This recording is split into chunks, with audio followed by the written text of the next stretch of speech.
Oceans. They cover 71% of Earth's surface and hold the largest ecosystem on the planet, home to 94% of life on Earth.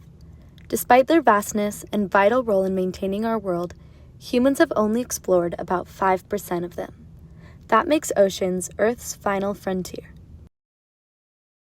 When we dive beneath the surface, scuba diving allows us to enter a world that few people have truly seen. Divers get a first-hand look into the complexity of marine biodiversity and animal behavior in ways unmatched by surface observation. At these depths, one presence stands out among the others. Powerful, graceful, and often misunderstood, the ocean's top predator. Let's dive in and take a closer look at sharks. There are over 500 species of sharks living in our oceans. They range in length from about the size of a human hand all the way up to 40 feet long.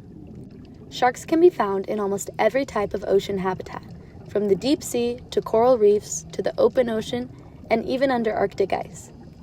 Although shark species vary in many ways, their basic anatomy remains largely similar. Sharks have multiple rows of teeth, most constantly shedding and replacing them. Their skeletons are made out of cartilage, the same material that makes up our ears and noses. Cartilage is very light compared to bone, which helps sharks float and travel further distances while conserving energy. Speaking of swimming, sharks have 5 main types of fins. Dorsal fins, first and often also second dorsal fins, help maintain balance. Caudal fins, or simply the tail, move and propel the shark. Pectoral fins allow abrupt changes in direction going side to side and can also serve as a brake for abrupt changes in speed. Pelvic fins stabilize and allow for up and downward movement. Anal fins, only found in some sharks, provide additional stabilization. But what is this part of the shark? It's not actually part of the shark at all. It's a remora. These smaller fish, sometimes referred to as suckerfish, catch a free ride from sharks and feed on what's left behind from their meals. This can be called a mutual symbiotic relationship.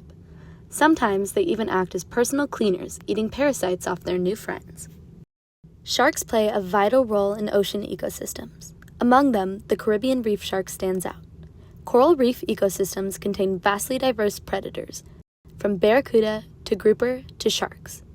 Caribbean reef sharks are the apex predators of these systems, meaning they're at the top. This is a trophic pyramid that represents how energy flows in an ecosystem. Algae provide energy for the primary consumers, which provide energy for the mesopredators, which provide energy for the reef shark. It is widely recognized that a decrease in the bottom of the pyramid would be bad for the ecosystem, but what is talked about less is what happens the other way around. The removal or decrease of sharks from the reef could cause what is called trophic cascade, or a trickling down effect that would negatively affect the entire ecosystem.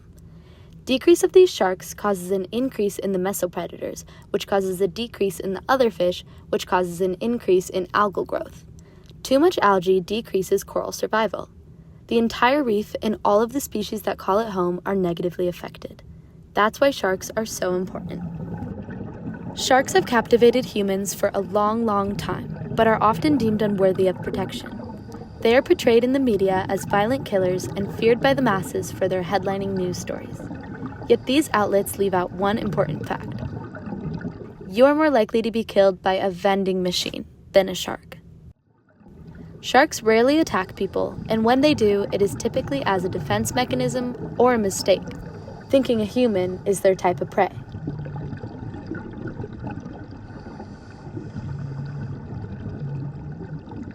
Swimmers and surfers are statistically more likely to be involved in these incidents rather than divers.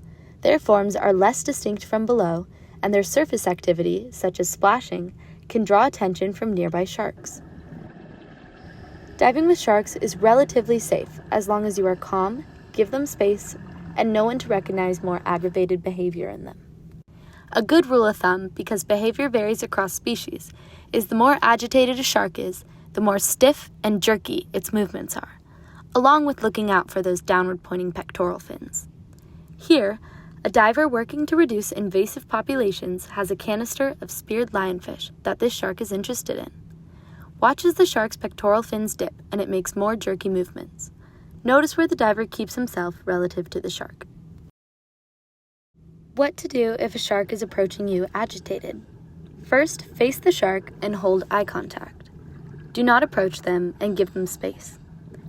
If available, keep your back to a reef, wall, or other diver.